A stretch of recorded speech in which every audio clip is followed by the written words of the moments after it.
సుంకాలు పెంచుతూ అమెరికా తీసుకున్న నిర్ణయాన్ని చైనా తప్పుపట్టింది. ఫెంటనిల్ అంశాన్ని వాడుకుంటూ ఇతర దేశాలను అమెరికా బ్లాక్మెయిల్ చేస్తోందని చైనా ఆరోపించింది. ప్రపంచ దేశాలపై సుంకాలు పెంచుతూ ట్రంప్ సర్కార్ తీసుకున్న నిర్ణయంపై అనేక దేశాల నుంచి తీవ్రంగా వ్యతిరేకత వ్యక్తమవుతోంది. ఈ అంశంపై తాజాగా చైనా కూడా సంచలనమైన వ్యాఖ్యలు చేసింది.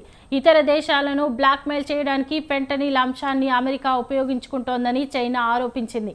సుంకాలకు సంబంధించి అమెరికా అనుసరిస్తున్న విధానం సరికాదని డ్రాగన్ కంట్రీ అభిప్రాయపడింది. కాగా ఇదే అంశంపై అమెరికా ఎదురుదాడి ప్రారంభించింది.